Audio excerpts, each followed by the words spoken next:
I know most football-orientated YouTube channels were probably racing to get this video up the second the last ball had been kicked in either the Premier League or the Champions League, but here at HITC Sevens, I'm neither that professional nor organised. In truth, the season is still ongoing in many respects. Some promotion and relegation playoffs are only wrapped up last weekend, and international competitions like the Women's World Cup and the Copa America are still ongoing. So really, any time earlier than now would have been reckless and irresponsible YouTubery, if that's a word, of the highest magnitude. Now today is a fairly light-hearted look at the 2018-19 football season, take a look at some great footballing moments, but also some memorable moments not for footballing reasons.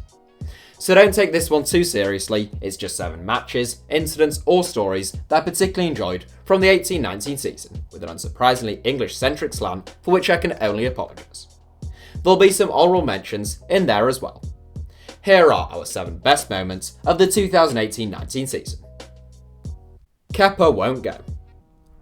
An absolute classic 2018-19 footballing moment, and perhaps the most memorable of the entire campaign, Kepa Arrizabalaга's refusal to leave the field of play during the 2019 EFL Cup final was a real, I can't quite believe what I'm seeing here moment.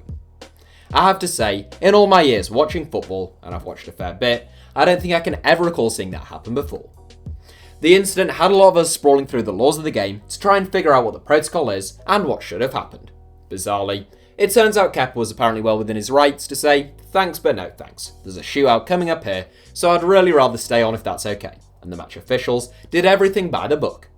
Sadly, however, the incident didn't spark a spree of footballers putting 2 fingers up to their manager every time they had the audacity to ask them to come off. Now, Kepa may not have violated any rules, but he did undermine his already under pressure manager in front of the entire world, which probably wasn't the nicest thing to do. He also put himself under extraordinary pressure in the shootout, which Chelsea lost to Man City. Annoyingly for Chelsea fans, Kepa's wannabe replacement Willy Caballero is a bit of a penalty specialist, and his Man City background could have been that extra push in terms of mind games that they needed. It wasn't to be, and with Maurizio Sarri having departed for Juventus, it remains to be seen whether Kepa will take over the managerial position for good this summer. Andros Townsend scores a really good goal. Off the back of a season in which Man City set an all-time record points tally in the English game and lost just 2 games all season, it looked as though they might be able to go one better and replicate Arsenal's invincibles heading into December last season. Pep Guardiola's men looked untouchable until they lost 3 games from 4 in the build-up to New Year's Day. A defeat away at Chelsea isn't the end of the world, but Crystal Palace going to the Etihad and taking all 3 points was a bit of a shocker. That 3-2 victory for Roy Hodgson's men was made possible by one of the finest volleys you are ever likely to see. I'd love to share it all for you here, but I get screwed by YouTube for a copyright violation and that type of thing. So instead, feel free to bang it up in another window if you like, although I'm sure you all remember the strike pretty well. Townsend, who hasn't been capped by England for 3 years now, was lurking well outside the box as Patrick Van Aanholt whipped a free kick in towards the goal mouth. Man City thought they had cleared their lines, but Bernardo Silva's clearing header sat up at a nice height for Townsend. He caught it as sweet as you can possibly imagine with his left foot, and the ball had travelled all 30 yards past Ederson and into the back of the net before the Brazilian goalkeeper could blink. A sumptuous strike, an absolute screamer, and it would have been an outrage had anything else won the Goal of the Season award. Liverpool and Barca's fight for the final. Now, I had originally included Lionel Messi's ridiculous free kick at the Camp Nou and Trent Alexander-Arnold's brilliantly inventive and unusual corner at Anfield in my shortlist, but in the end, it became clear that these 2 would have to be combined along with the entirety of Barcelona and Liverpool's 2-legged tie in the Champions League semi-finals. In the first leg, Liverpool played well, but Barcelona was so incisive, Messi was up to his usual tricks, and at 3-0, it looked as though the tie was over. Say what you like about Anfield though, but that place does have a special magic on a European night, and Liverpool staged one of the most dramatic European comebacks of all time to win 4-3 on aggregate. Now, in terms of individual moments, Messi's free kick and Alexander-Arnold's corner do stand out. Messi had shown some fantastic touches in the first 3 quarters of the match in the first leg, but was yet to land a telling punch. His influence grew and grew before he slotted a simple finish in the 75th minute. A 35-yard free kick is a half chance at best for most players, but Messi put the ball down on 599 Barcelona goals and made it 600 with a typically otherworldly genius. 6 days later, Liverpool had a mountain to climb, but 3 goals before the hour mark put them level. Approaching the last 10 minutes, Trent Alexander-Arnold noticed that the Liverpool defence was sleeping. He checked, darted, and sent a bobbling ball into Divock Origi, who applied the finishing touches. It was a schoolboy goal on the biggest of stages, but brilliant quick thinking by the young Englishman. Spygate. Marcelo Bielsa brought a quick and incisive style of play to the English game last season, but it was his colourful personality that attracted the most interest in Leeds United at times last season. The former Argentina national team boss hadn't lasted long in his last 3 jobs before arriving at Ellen Road, and there was a feeling that it would either be a roaring success or abject failure in West Yorkshire for the man Pep Guardiola called the best coach in the world. He did a fantastic job inspiring his players to play out of their skin despite minimal recruitment, albeit they did fall at the final hurdle. Bielsa caused a stir mid-season though when he revealed that he had indeed sent a spy to the Derby training ground before Leeds played the Rams, something he had been doing all season. Derby's boss Frank Lampard wasn't impressed, and neither were the EFL, who handed Leeds a £200,000 fine which Bielsa paid himself. Bielsa's PowerPoint presentation on the meticulousness of his pre-match preparations drew the awe of the English media, but there was a general feeling expressed by this meme from Simon off the In-Betweeners from the footballing community when it was claimed that sending spies to watch teams was commonplace in Argentina. It was Lampard's Derby side who ultimately knocked Leeds out of the playoffs, so one could say that they had the last laugh. Although they themselves lost in the playoff final, so really, everyone was a loser from this one in the end. The game that had everything. I am of course referring to the Man City vs Tottenham Champions League quarter-final when I talk about the game that had everything, since this one was a real rollercoaster ride, even as a neutral. It's the second leg that we are referring to, but it is important to point out that Tottenham had won 1-0 despite losing Harry Kane early on in the first leg at White Hart Lane for context. Man City knew they had to win, and win by 2 if they conceded. They scored after 4 minutes, but had conceded after 7.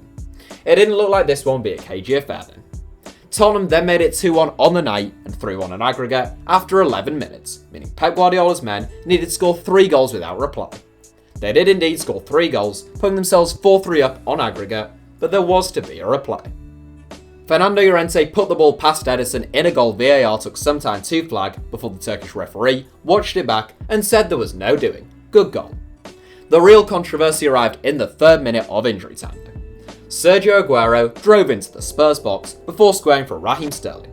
Sterling checked and hit the ball past Lloris to win the game. There was pandemonium in the stands. Pep Guardiola went wild, but then came the news that VAR were checking the goal. No one seemed quite sure what for at first, but then it became clear Aguero had been a fraction offside when the ball had reached him via a deflection off Bernardo Silva. No goal. Braces by Son and Sterling, goalkeeping errors, brilliant saves, VAR intervention, ruling in favour and against goals, an injury time winner that wasn't, this one had everything. The most dramatic game I watched all season. The serious one. The most serious inclusion in this 7, the game between Manchester City and Liverpool at the Etihad in January, makes this 7 purely by virtue of footballing reasons. This one had all the makings of a good game.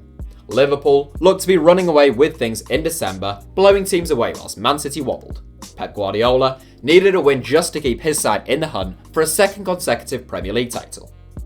In terms of sheer footballing skill, the tempo of the game, and the mentality of both teams, this was a footballing masterpiece. Both teams played out of their skin. All 5'8" of Sergio Aguero was holding off the 6'4" Virgil van Dijk and rivaling him in the air. Bernardo Silva ran 3 marathons in the middle of the park. Fabinho had a huge impact when he came on in the second half, as did Ilkay Gundogan. It was the performance of Fernandinho that any football fan has to doff their cap to that evening though. The ageing but ever-improving Brazilian was tireless, tenacious, economical with the ball, clever, composed, and decisive. He was everywhere, and it was one of the finest individual performances you're ever likely to see from a holding midfielder. Man City won the game 2-1, but football was the real winner that night. Man City played somewhere close to their best, and few teams can get anywhere near them when they do that. Liverpool did, for which they deserve all the credit in the world. 2 of the best teams we have seen in the Premier League, and this was the best game in terms of quality that we have seen in the Premier League era. Honourable mentions. There are of course plenty of honourable mentions, but I'm not going to go too over the top here since we want you to leave your own personal highlights, for footballing reasons or otherwise, in the comments. I'll start with the serious ones, like Lionel Messi's hat-trick versus Real Betis, which if you haven't seen it, then you really need to, Ajax's Champions League round of 16 second leg defeat of Real Madrid at the Bernabeu, John McGinn's absolute peach of a goal against Sheffield Wednesday for Aston Villa, which bizarrely didn't win the club's Player of the Year award, and Sergio Aguero's incredible long-range effort when he had virtually no room to manoeuvre in Man City's 6-0 defeat of Chelsea all stand out for me. Elsewhere, we have to talk about Neil Warnock's bizarre staring down of officials like a disappointed mum staring at their child trying to make it up the stairs at 4 AM after a night out with sick all down their shirt. In fairness, Cardiff have been hard done by against Chelsea, but if there was an award for the whiniest old man in world football, then Warnock would be right up there. He was at loggerheads with officials all season as his Cardiff side felt hard done by in a campaign where they finished 18th. Former Republic of Ireland goalkeeper Shay Given provided another highlight when he completely missed Mohamed Salah's wonder goal against Chelsea because his eyes were reserved strictly for the steak and ale pie sat right in front of him. At least the pie was cooked though, which brings us to our final honourable mention.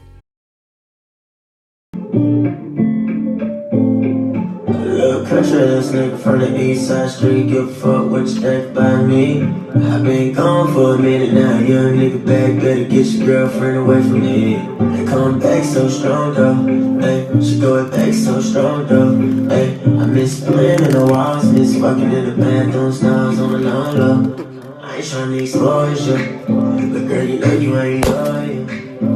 My bad if I ignored you, I was just trying to get closer.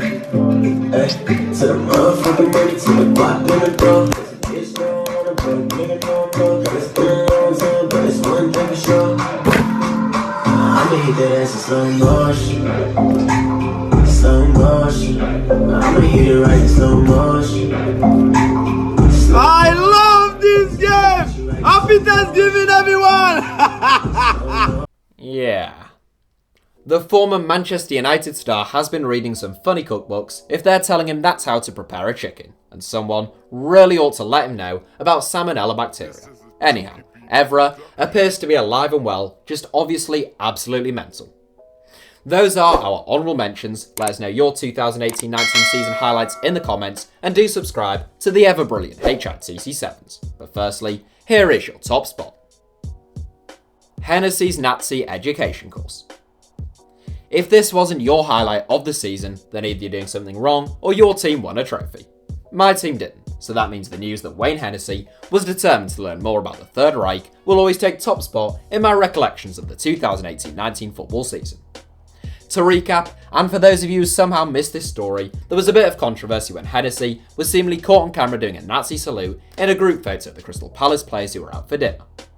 According to Hennessey, he adopted what you and me would call the most obvious Nazi salute you've ever seen, since he had his arm raised to attract the attention of a waiter, and his other hand was positioned in that way to try and make his voice carry.